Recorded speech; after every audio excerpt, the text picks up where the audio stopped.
Welcome to study channel. मेरा नाम है मोहम्मद कैसर। बिहार में नई नियमावली लागू हो गई है भर्तियों के लिए और देख सकते हैं कि बिहार में सरकारी नौकरियों और शैक्षणिक संस्थानों में नामांकन में अब 75% का आरक्षण होगा। कुछ स्टूडेंट यहाँ पर कंफ्यूज हो रहे हैं 60, 65, 75 के बीच में क्या है, कैसे है। मैं आपको सारी जानकारी दूंगा, लास्ट तक बने रहिएगा। सबसे पहले बताया गया है कि राज्यपाल ने 65% आरक्षण बिल को मंजूरी दी। सरकार ने गजट प्रकाशित कर दिया।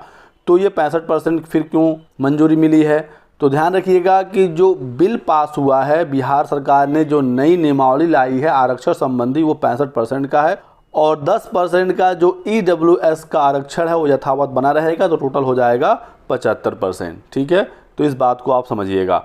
बिहार में अब टोटल 75% का आरक्षण हो गया है। पहले 60% था। पहले 60% कैसे था ये आप देखिएगा, क्योंकि यहाँ पर भी कुछ लोगों को डाउट है। तो EBC अत्यंत पिछड़ा वर्ग, एक्सट्रीमली बैकवर्ड क्लास, पहले 18% का आरक्षण था और अब देखेंगे ये बढ़कर 25% हो गया। SC को 16% था, ये 20% हो गया। पिछड़ा वर्ग BC कैटेगरी बैकवर्ड क्लास 12 से 18% हो गया और OBC महिला को 3% पहले था, OBC महिला विलोपित कर दिया गया है। ठीक है, और फिर SC को 1% था, यह बढ़ाकर 2% हो गया। तो ये टोटल आप जोड़ेंगे तो 50% और EWS तो पहले भी था, तो EWS जोड़ेंगे 50, 10, 60%। ये आरक्षण पहले था। ठीक है, अब देखेंगे नए आरक्षण में 75% कैसे हो रहा है। तो 25, 20, 45, 18 और 2, 20, 45, 20, 65 और 10% EWS तो हो जाएगा 75। तो 75% अब नई नियमावली के तहत आरक्षण का प्रावधान बिहार में हो गया है और BPSC TRE 2.0 यानी 7वें फेज का जो दूसरे चरण की भर्ती है उसमें ये 75% वाला आरक्षण लागू होगा।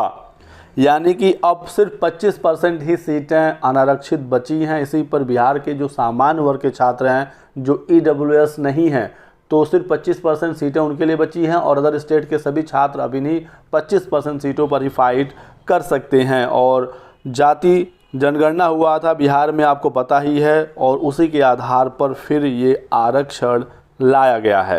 आप यहाँ पर देख सकते हैं प्रक्रियाधीन व नई भर्तियों में लागू होगा बढ़ा हुआ आरक्षण। 1,22,000 शिक्षक भर्ती में भी ये नया आरक्षण का प्रावधान लागू होगा। तो अब बिहार में नए फॉर्मूले से होगी भर्ती। जो आरक्षण संबंधी नया प्रावधान बिहार सरकार ने लागू किया है और पहले से विज्ञापित पदों पर भी ये आरक्षण का नया फॉर्मूला लागू होगा। CM नीतीश ने निर्देश दिया है। तो जो भर्ती पूरी हो गई है वो तो पूरी हो गई, लेकिन जिसका विज्ञापन आ गया है लेकिन भर्ती अभी पूरी नहीं हुई है, उसमें ये नया आरक्षण संबंधी प्रावधान लागू किया जाएगा। तो राज्यपाल की मंजूरी के बाद अधिसूचना जारी कर दी गई और बिहार में अब 75% का आरक्षण हो गया है। तो ये एक इम्पॉर्टेंट अपडेट निकल कर आई है। वीडियो को लाइक करिएगा, चैनल को सब्सक्राइब कर लें और हमारे साथ बने रहें। Thanks for watching.